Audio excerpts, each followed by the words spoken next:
Today from the global lane, Ukraine is only the beginning. The new powerful alliance that is challenging America. It's really a fundamentally different world, and the tragedy of it all is that we helped them build it. Pillar of fire at night and confused Russian troops. Heavenly help for Ukraine? There was some kind of a lightnings was starting shooting from the sky. Ukrainians on the run. Europeans revisiting the past. The brave 6-year-old who escaped the Nazis all alone. She ran and ran and ran across the border, right into the man in uniform. And why the Democrats should look to this man to help them keep the White House. And it's all right here on the global lane. Putin takes Ukraine and the whole world watches the Western response. China is among those keeping a close eye on developments. So is Taiwan next? Is Beijing preparing to invade?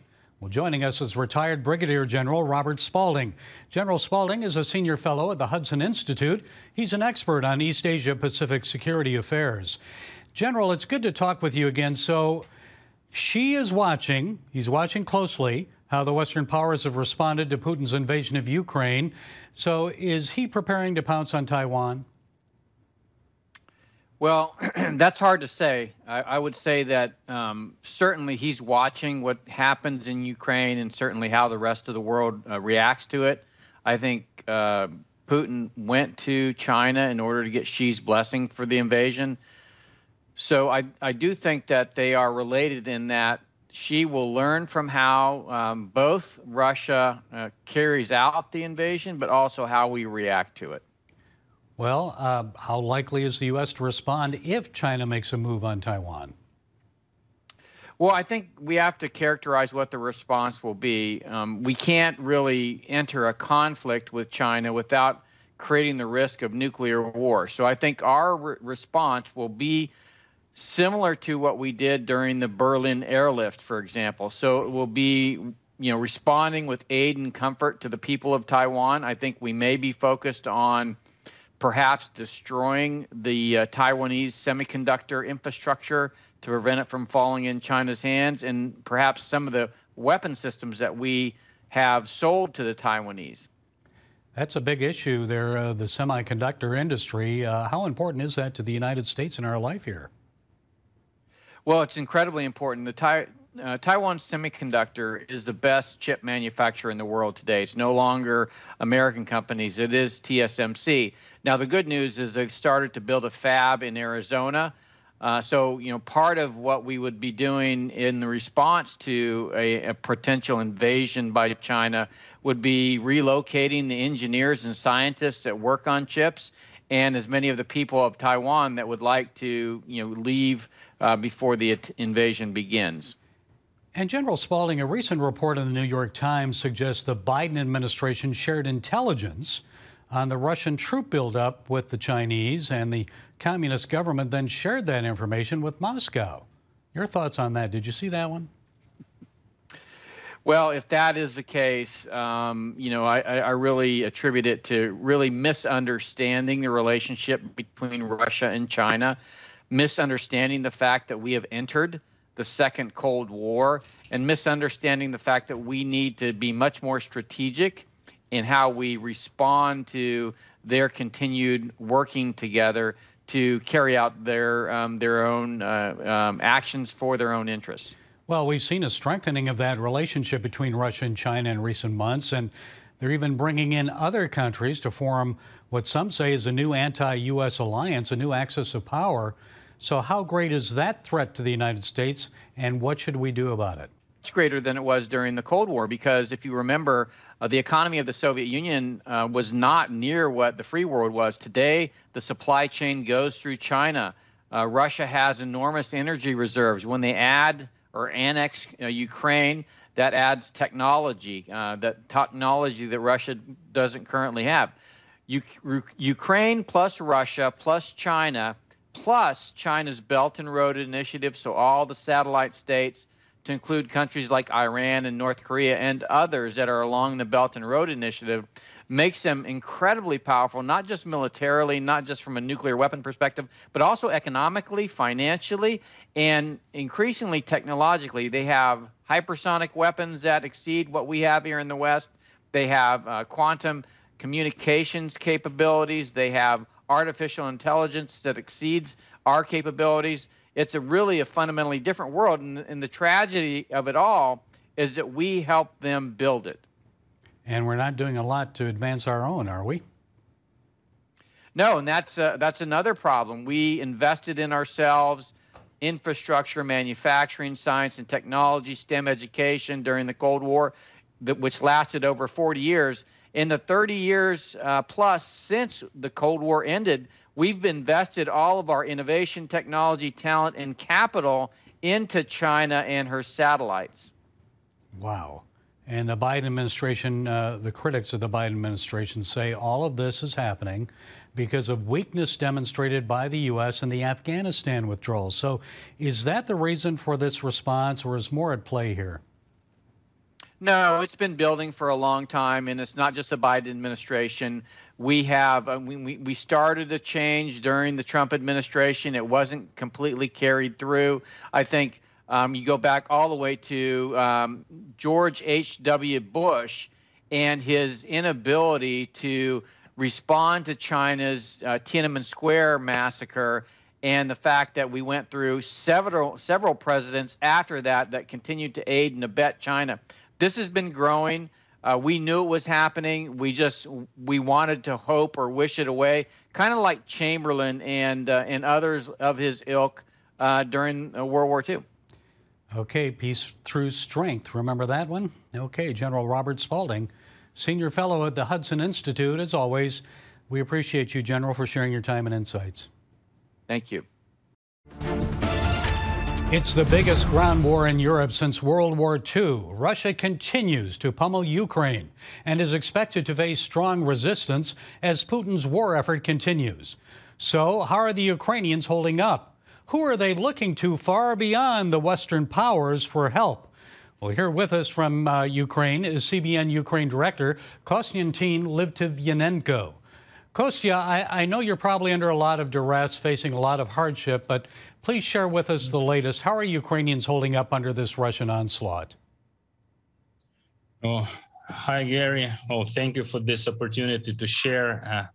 Ukrainians are surprising one another with unity, with such a level of readiness to help, to unite and stand and push back the enemy. You know, as previously our President Vladimir Zelensky, that is just, you know, he's our real Iron Man. You know, he's sitting downtown Kiev, you know, and not stepping back, and he keeps coordinating war and resistance in our country. So, and as he said before, when he became a president, he said, every one of you is the president. And today he says, every one of you is a soldier, because, like, you know, not everyone can hold a machine gun. And honestly, in many cities, people want to join the militia, the territorial defense, but authorities and army, they saying, we have enough people. You go find yourself another job, another way to help your country. And so we have more than army needs now. Well, what are the greatest needs at this time? Well, the greatest needs of this time is of course, the continuation of the prayers and participate the informational war. And of course, and everywhere we need food, we need basic needs. How have you seen God intervene on behalf of the Ukrainian people? What do you know? What can you share? Well, I can share that one brother shared an audio from a brother from the church. So he says that his son, he's a part of the military, and he was saying that they were like in the dark night. They were holding their positions, and they've discovered that a lot of Russian Federation tanks and machines coming at them, and they might struggle defending themselves. And he picks up his phone and he calls his father. He says, Dad, you have to pray right now. We in a situation. So his father, he rings to other members of the church. They start praying, and then later son gives a phone call and he says, "There's some miracle happen. It looked like some spaceship, like there was like an attack from the spaceship. There was some kind of a lightnings was starting shooting from the sky, and like sparks were like spreading everywhere. And then on the morning they've discovered that the whole machinery was destroyed. So they, like all of those soldiers, they thought maybe it was done by some kind of a weapon that we didn't know about, or it was just God's intervention." Wow. So, and there was another occasion that we just got from our friend that we know in person. We were praying that they would start resisting each other, that enemy would resist the enemy, because we know there were several biblical occasions like this, that when God was doing this. And another part of the Russian army, they occupied one little town, and they've removed flags from the town's government buildings. They attached those flags to their tanks, and they started to ride. And eventually, at the dark in the evening, they met the first group of the tanks, and so they thought they are enemies to each other, and they started shooting into each other. Finally, then, I just want to know, how should we pray for you, your family, other CBN workers there, and the people of Ukraine? What should we pray? Well, please pray that we could hear God in this time. That we would be able to have the most deficit thing in the world, like in our country now. It's the peace in our hearts. That our God, who is the Prince of Peace, would grant the peace in our hearts, and that in this condition of the peace, we could just see the ways how we can build the kingdom in the times of war, that we could be the light and the warmth and the love and the hand of God to other people who in need. Because some of us stay in Kiev, some of us stay right outside of Kiev, some of us took our families across the border, and men stayed there, and like we all want to be the hands of God. So pray that we would be active members of body of Christ in this time, that we would not just sit and be afraid and full of fear for our lives, that we would be productive in building the kingdom. Well, we're also praying for the protection of you, your family, our CBN family, all of Ukraine, peace there, and that God's Spirit will be poured out on Ukraine.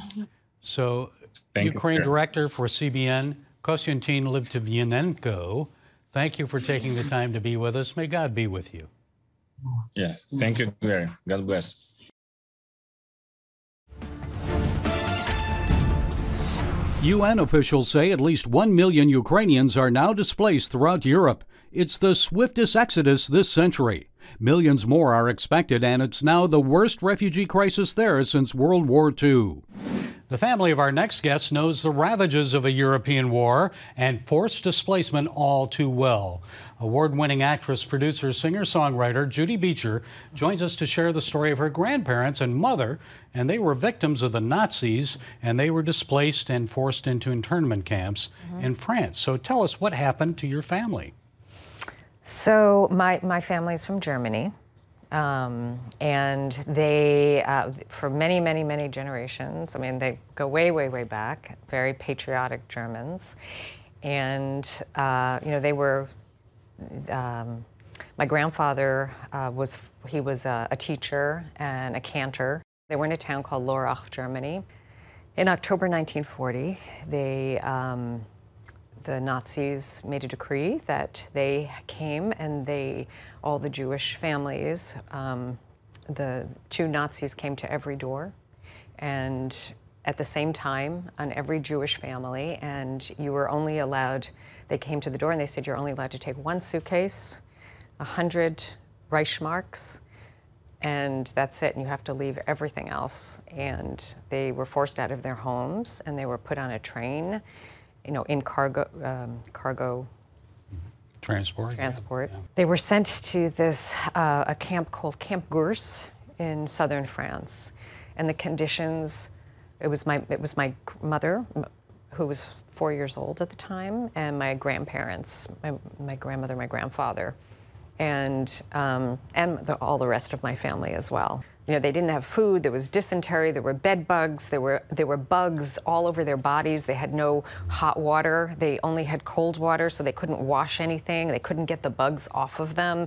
They had not enough. They were trying to starve them to death. As time went on, things got worse and worse and worse, and they decided they were going to take all of the Jews from these camps and deport them to the death camps. And they smuggled my mother out of the camp. My grandparents went into hiding in the barracks, the attic of the barracks. They hid in the schoolhouse. So they were hidden for 10 nights in the schoolhouse. And one of the other Swiss Red Cross workers, she would come and bring them food every night. And so they had the first transport went out, and people were arrested and sent off to the death camps. Only 86 people survived from the camp, my grandparents being one of them. They snuck out in the middle of the night. They didn't know where my mother was going to be taken. They weren't allowed to know because just for her safety.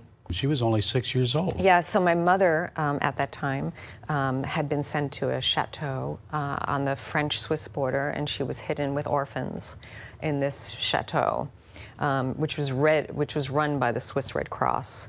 And once my grandparents made their way across, all these things happened, raids and this and that, they finally were able to escape into Switzerland. And they had to find my mother, and they didn't know where she was. And so they were finally able to locate her. And they had to somehow get her into Switzerland from France, which was occupied. So they snuck her on a bicycle, on the back of a bicycle, and they brought her to the border, and she was hidden out in a little way house. And then she was trained with this other little girl. For a few days, they would train her on how they were going to get her across the border. And so they played ball. And with this little ball, they practiced playing ball and playing catch at the border. And then at the count of 3, the other little girl was going to throw the ball. And they said 1, 2, 3, and the little girl threw the ball. And my mother had to go run after the ball and just kept running. They said, don't catch the ball, just keep going. Don't look back, just keep going. And that's how she ran and ran and ran across the border crossing, right into the legs of a man in uniform. A Swiss man? Okay, we'll have to wait and see, but we'll have to wait and see. So you are doing a film about this. I am.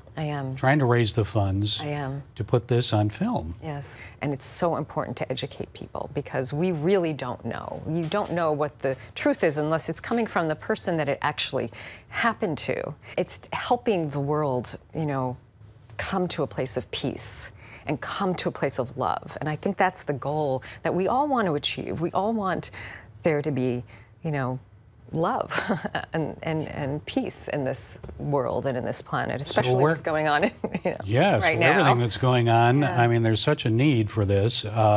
Tell me how people can find out more. So I have a website for the film.